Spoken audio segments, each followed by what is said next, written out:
Bang, bang. We are back with another golf tournament here. We won't talk too much about the Jackson, Mississippi tournament at Sanderson Farms. Just got to congratulate Sergio. Personally, for me, the week long was horrible. Had a couple missed cuts, and so it went down the drain. So I went down to Showdown after round one. Sergio was talking about how his form was there. He's striking the ball well. So I auto played him around 2, 3, and 4 in the Showdown to make some good money back, to break pretty much even after the showdowns. So that's really how the week went. Congrats to Sergio. It was nice seeing him get back to form. I loved that tournament when he won the Masters. And Masters is coming up. So if you haven't, definitely hit the sub button, like, and put a comment down in the comment section below. The Masters is right around the corner. This field, we got some more good golfers, so we're excited. And definitely follow us as well on Twitter and Facebook, the DFS Dads, the same handle. We put out some free plays. And let's get into the breakdown here this week. Our boy Pricio. Nice mic you got there. Yeah, a little early birthday present from the wife. There you go. Decided to consult with Mr. Route Combo, who said, let's buy some expensive shit. But now you don't have to worry about not hearing me anymore. As long as you're talking to it. Okay. Hold on, before you break that down, we got some more news. We have another addition to the DFS Dad's family. Let's hear about it, Dustin. You see that? It's a girl. Number 3. I won't even. Not girl number 3, baby number 3. Baby. Girl, boy, girl. Unlike Christopher, who's going back to back girls. So my wife had the baby Friday. We actually just got home today.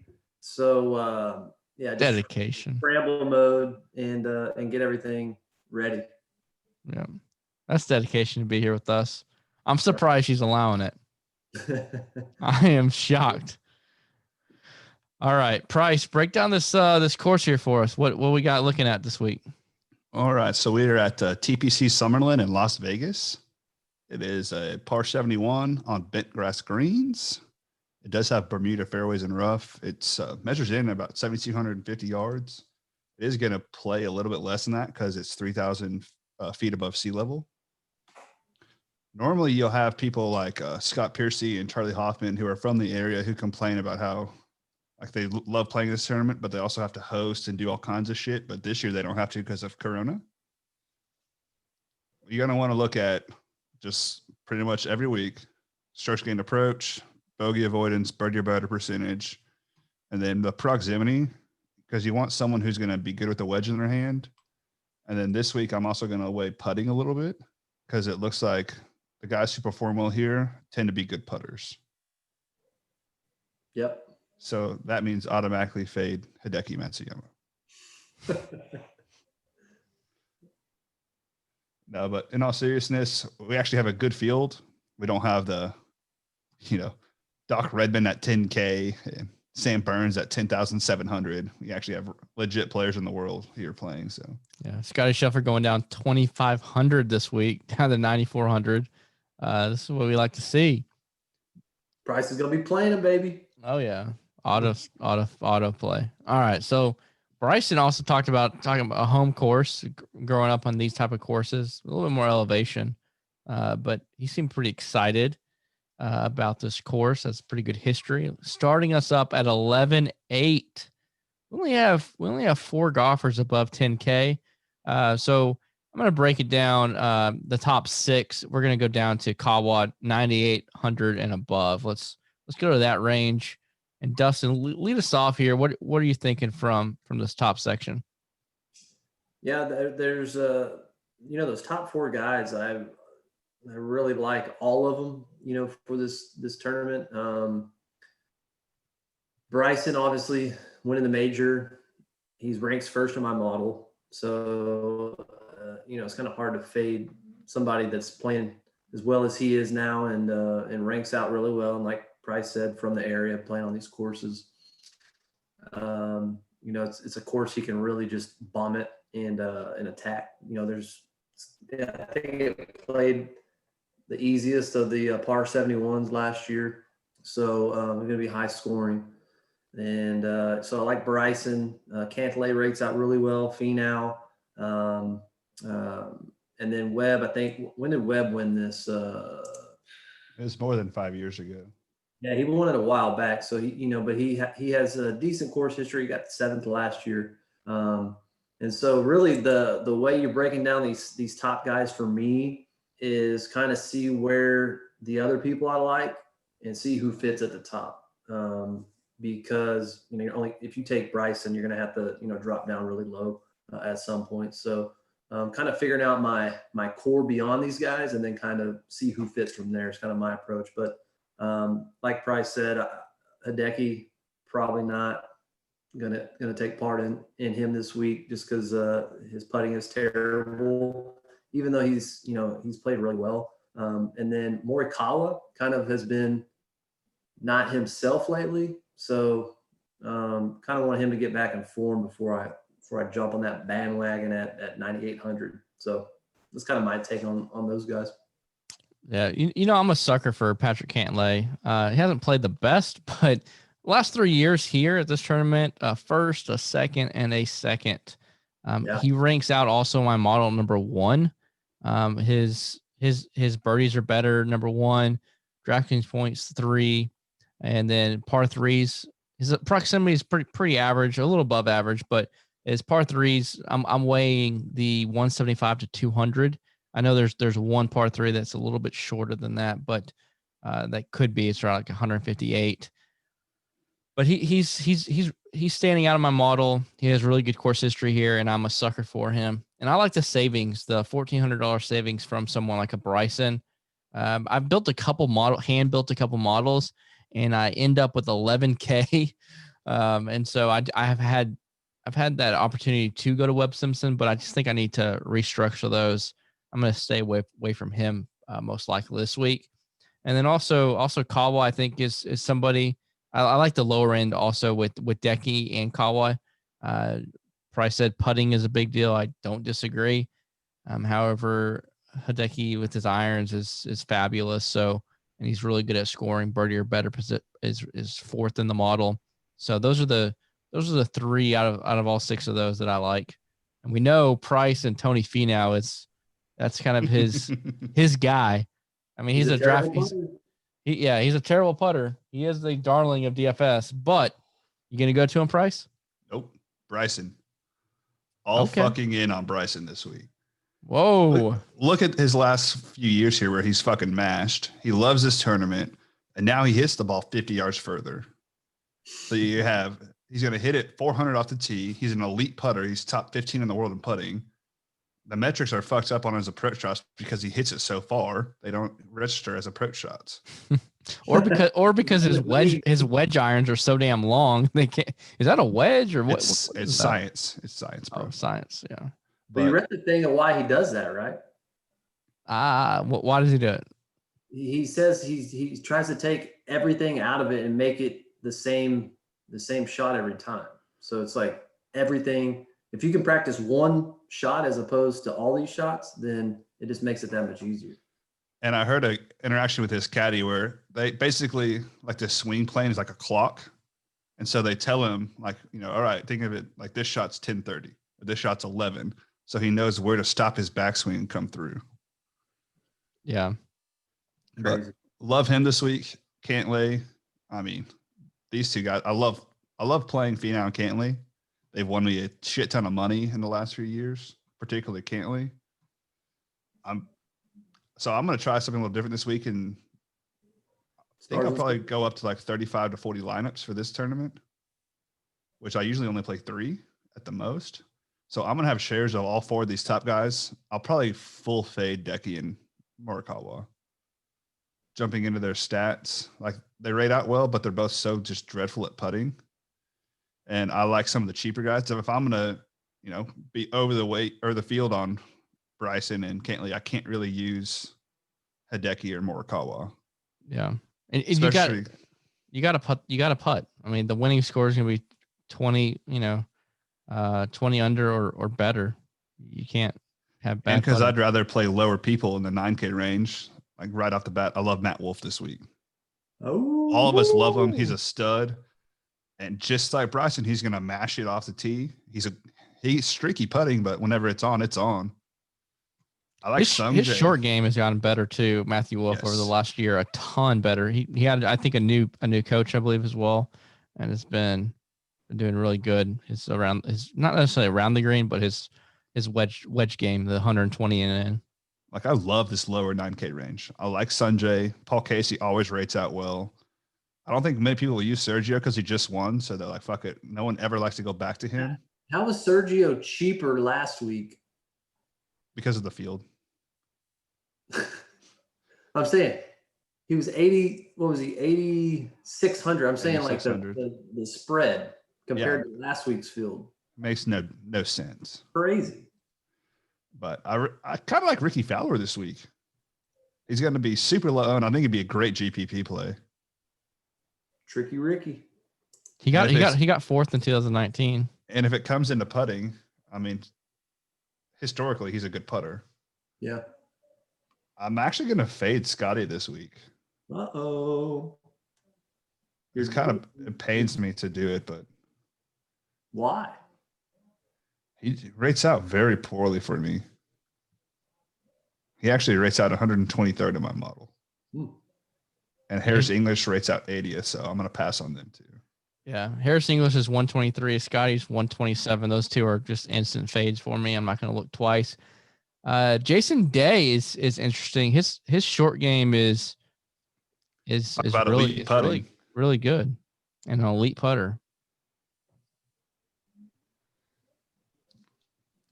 But I think Sanjay, he'll be lower owned, and he came off a 6 under on Sunday. So he had a bad round Saturday, a great round Sunday, and now you're sandwiched around, Wolf, Day, Scheffler, Sergio, Paul Casey. I'd imagine he's not quite as high owned. Yeah, Paul Casey's intriguing me, which I know is always my downfall. He ranks pretty well in my model, 16th to be exact. So, high enough up there where you want to take him. I just don't know if I can fully trust him again. He's burned me so many times that it's hard to, really take him. But I do like Ricky. He's second in my model. So at 9,000, he's almost a must play for me. If those are down second, you gotta almost play him there. Moving down a little bit, another guy I really like, and he had a bad Thursday round. He ended up making the cut last week, but Zach Johnson, has his ranks out fourth in my model at 8,500. First in 3-putt avoidance, fourth in strokes gained putting. So, looking at those numbers on a course like this where we said putting is going to be huge. He's obviously not the longest hitter by any means, but you don't have to be. These greens are a little bit bigger, and so you just get them on there, and a good putter like him can sink some 20-footers, 15-20-footers, and be right up there with some of the bigger hitters. So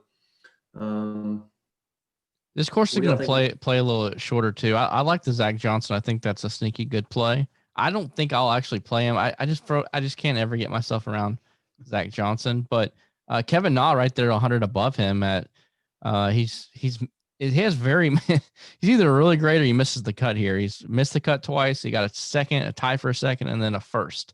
Yep. So I think he's an intriguing play in the mid 8K range. But personally, for me, I'm going to try to fit in two guys up top, like start with the Cantley Finau. And so I'm going to have to obviously fade this whole area personally.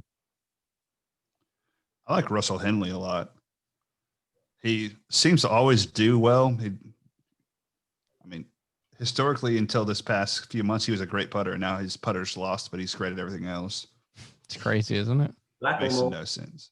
And then if crazy. You don't want to account for putting, Joaquin Niemann rates out fucking fantastic and everything else. Doesn't He's second tee to green, third in the par fours, fifth in approach, fourth in birdies and better gains, second in DK points, but he's 100th in putting. And at this point, we all know, he gets on and he has an 18-foot birdie putt, he might fucking bogey the hole. But I mean, when he's on, he can shoot 8 under, 9 under. And so realistically, you need one round like that, and then two 2 under rounds, and he should be able to pay off at being 8,100. Yeah, you're right about Neiman. I mean, because if you look at the stats from 8,000 to the salary of 8K to 9K, the one person who stands out the most is Neiman, and he just happens to be at the lower end of that range. It's a good call. And if you're looking at Zach Johnson, you got to look at Brian Harmon too. Yeah, same type of player. They're basically the same player, just one's left-handed. We skipped over your Corn Ferry boy. Zalatoris. Yeah. I don't know what to do with him. I don't know what to do with him. I know. He's kind of due at some point. But I mean, you're probably you're going to put him in the player pool. I like him better in weaker fields. Yeah. But at least this time you're getting him at 8,300, and I don't feel like you're overpaying for him. I just think people will have a salty taste in their mouth, and then those other people won't know who he is still. Might be a sneaky GPP type play where, because he is a capable golfer. So, he just, just food for thought. He just doesn't rate out very well. Yeah. He doesn't have much ratings either. That's the problem. This next range is the one that really intrigues me. And I think there's 3 golfers at 7,400 that I'm going to pick. I'm going to pick all the $7,400 range, and I'm going to let Price break down Ryan Palmer. Break down Palmer for us and the case for him. Oh, so after playing this pretty much nonstop for 4 years, the one thing you always avoid is Ryan Palmer at a course with a lot of water. That's not this case. He rates So out true. 9th. He's first in birdies a better gain, 4th in DK points, 1st in proximity. He's 9th in my model at 7,400. That's an auto play. So that's an auto play, and it's going to be an auto play for me. He's going to be very highly owned in all of my my lineups. Aaron Wise. What about Aaron Wise? What did you say, Dustin? Did y'all check out his putting stats? I'm not worried about putting. Okay. You shouldn't be. If you looked at him, you would be. He's 94th in putting for me. Yeah, he's terrible. So that's all I'm saying is another bad putter. But like y'all said, some history with the course, home course, whatever. So yeah, it's something but that's something that goes beyond just looking at the stats, right? I'm looking at him like, man, hell no, I'm not taking this guy based on his putting and his greens and regulations. But the fact that he's played there a ton, and it's basically his backyard, and he's played well here in the past, that kind of throws the model out depending on what you have in there. Yeah. Because if you go just straight off numbers, then someone like Kuchar would look good. But what has Kuchar done in the last 5 months? Nothing. Average. Like super average. I'd rather play a Denny McCarty, who statistically doesn't quite rate out as well, but we know what he brings to the table with his putter. And the last 2 tournaments, his ball striking has actually been an uptick in the metrics there. So yes, he rates out poorly on some, but it's accounting for some of his rounds. But if he keeps trending up that way, he's not going to be right where he is. He's going to be way higher. Exactly. Yeah. So the other $7,400 range that just intrigues me, Aaron Wise, right? So he's been playing bad until last tournament, but he ranks out pretty high in my model. I mean, I think maybe my model might be broke when he's rated 8, but having Ryan Palmer and then Aaron Wise rated 3 and 8 is something to be had. I'm probably not going to go to Aaron Wise because I love Ryan Palmer so much. 70% of his cuts. Yeah. But I also have a soft spot because he wins the tournament, a PGA tournament, gets denied from a kiss from his girl or his friend. He was in the friend zone or whatever it may be. But right below him is my favorite player of all time. It feels like is Sammy Burns, who I'm a little worried because Bermuda is his putting surface, and this is not Bermuda. So I'm a little worried about that. But What do you think, Price, of Sammy Burns? And his price is, I mean, he's in the same category as Aaron Wise. He's 10 times the golfer. I don't want to touch Burns this week, to be honest. He doesn't rate out well for me. I'd rather go pay 100 up for Varner or drop down to one of the cheaper guys. I really like Sneds, who played well last week, and you want to talk about an elite putter. You got him. I like Joel Domin, who always does. He does well at birdie fests, and that's what this is. Like Adam Hadwin, 7,100. I think he demolishes Burns head to head. And he's a great putter. A lot of slander. Just hitting you with some facts, player. All right. Well, here's a fact. If you like birdies, you're gonna like Siwoo Kim, right? And he's number one in the field on par fours, 450 to 500. So there's something there. 7,500 is once again another good price. What's your take on old Siwoo, Price? Yeah, I think he's another guy who, even though he doesn't rate out as well for me as I would like, he'll be in my player pool. I probably won't be super exposed to him, but if I do 40 lineups, he'll probably be in 2. Anybody else in this the 7K range, D Reed? Some of the ones y'all touched on, I really like Hadwin. Like Price said, he rates really well. Great putter. So, I like him in this field. Dahmen, I've had an up and down relationship with him, but like Price said, the dude can go off. Shoot a 10 under. It's usually on a Thursday. Yeah, having somebody like that that can do that, and this is in a very hard course, so he shouldn't be in too much trouble. Another guy that is kind of interesting to me is Kuchar. I know Price said, what has he done? He has been kind of average, but I think this is a course that he can do well at, and he rates pretty good in my model, and he's pretty cheap at 7,600. I know what he's capable of. He hasn't been playing great this year, but look at Bryson. He was playing terrible up until the major, and then went in and freaking smashed it. Right? These guys can hit the right spot at any time, especially if they're pretty steady. It's not like he's playing terrible coming in. He's just been average. So I kind of look at him a little bit more. I like Siwoo, great putter too. Burns is the kind of middle of the field for me. I know y'all talked about him. Chris loves him, but he probably won't make the cut for me at 7,400. Tilly's a little intriguing to me. Another terrible putter though. So it's like these guys down here, they're usually got one bad thing about them, right? And unfortunately for some of them, and most of them it's putting. So that's kind of my take on the 7,000. Strillman's intriguing at 7,000 straight too. So I'll be looking a little more. There's a couple more guys at 7K just to touch on. Luke List is someone who rates out really good. And then also last year he finished tied 13th. He didn't play the year before, then tied 20th, tied 15th.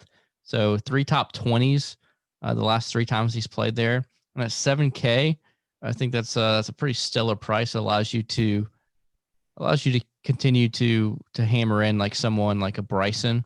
Luke List is a great play at 7K.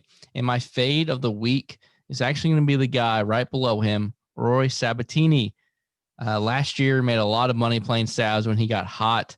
The last 3 years though, he's missed the cut here, and Sabs is someone I just don't feel like he's an okay form, but he's missed the cut here the last 3 times, and it doesn't really catch my eye. You can't bold fade of the week be a 7K guy, man. Hey man, I feel like we've been playing a lot of Sabs. Take there. Yeah. Hey, no, I'm fading Sabs. I'm gonna go out on a limb and fade Bo Van Pelt over here. No. the Sabs fade. The Sabs fade is more for me because I like to play this cat, and so for me and seeing him at 7K, it always intrigues me. But Luke Breaking List is news, my play. Dustin. Good back. KJ Troy is out of the player pool at 6K.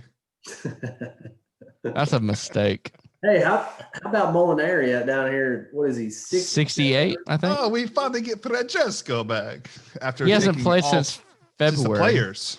I Yeah, know, but I mean, it's the caliber of play. I mean, surely he's been playing. I don't I know. would think he You moved know? over to here earlier in the year. California, I think, right? Yeah, so he moved to California. So he might not have been playing golf, but dude, him at 6,700. Like, how the fuck do you not play Francesco Molinari at 6,700? I'm going through. And I'm like, what? Is this right? Dude, there's 3 guys at 6,700 who I love: Molinari, Chesson Hadley, Brian Stewart. All of them right out great for me. He's got to be 50% owned this week. No, I bet you he'll top around 20%. Yeah, I obviously exaggerating. But he is. Yeah. And then you got my boy back who actually rates out well, Zhang Zhang, 6,600. Zhang. And right with him, Troy fucking Merritt, who no one's going to use except me probably. And then I really like Andrew Landry at 6,400. He looks. This is an Andrew Landry tournament. You don't have to be long, just be accurate, get up there and putt. That's what he does. Stars and scrubs this week for Price. Oh boy. Hey, Molinari is not a scrub, sir. He's not. It's true. Scrub and pricing. Yes. But I mean, think about that. So you could literally fit Bryson, Cantlay. Then you could drop down. You could use Kuchar. Yeah. And then go to Molinari. And you have 4 guys who have won multiple tournaments on tour every year to anchor your lineup. How much do you have left over on that? I don't know. I'm not a mathematician, sir. Hey. You are in finance. Hey, Russell Knox. We have calculators. A T90 or T83 or whatever it's called. And I actually bought a red stapler from Alpha too, just to be a smartass. Stapler. So Russell Knox. Dude, he always rates out well, and he never fucking performs. It's like, well, he's good in everything but putting. Like, number 1, greens and regulation. Number 8, approach. 11th, tee to green. And then 115th and 3-putt avoidance. So it's like, I would rather play our boy Richie Warensky. I don't know, man. Russell Knox might be my sleeper this week. Or you can go all the way down to 6,300 and play Will Gordon, who made the cut last week and did absolutely nothing after that. Hey, 6,300 their price. You want to play a golfer with a price tag of 11.8? 6,300 might be something you need to look at. Possibly. But you also need that guy to make the cut, and that's not something Will Gordon's very good at. Yeah, Will Gordon might be like the Saints tight end where he's min priced, but doesn't get to the point. So, touche. All right. Touché. Price, you got any bets for us? Not yet. I haven't looked at it. I'm waiting to see where some of the money goes tonight and tomorrow morning on the top guys, because I don't think we see a long shot win it. So I want to try and see what's the best number I can get on like a Matt Wolff, or maybe if it's not too shabby, maybe a Fowler, and see what kind of numbers I can get on them. Because I saw like Cantlay, Tony, Bryson, Webb are all like 18-1 or less. And so I don't really want to go that route. I want somewhere where I can just put like $20 on and win 500, $700. So I'm probably going to look at Wolff or Fowler. I dig it. We got to finish up with the congratulations to D Reed, baby number 3. He survived. How was watching football in the hospital? I mean, I didn't have my 2 other kids jumping all over me, and it was pretty quiet. so it actually wasn't too bad. Sign him up for baby number 4. Besides the changing of the diapers and that kind of stuff, but it went well. Made a little bit of money this weekend in football, so it's always good. Yeah, we appreciate y'all watching all the way through. I'm pretty sure if you watch this far, you're either a member of the site or you definitely follow us on Twitter or Facebook. If you don't, if it's the one-off chance that you haven't, leave a comment in the comment section below and say you're new. Say that you're new. Let's see it. Let's see one new down there in the comments. But I hope you like the content. Can't wait to get to the deep dive here Wednesday and see what pops out of there and to narrow down the player pool a little bit further and dig into the stats. So we'll see y'all next time.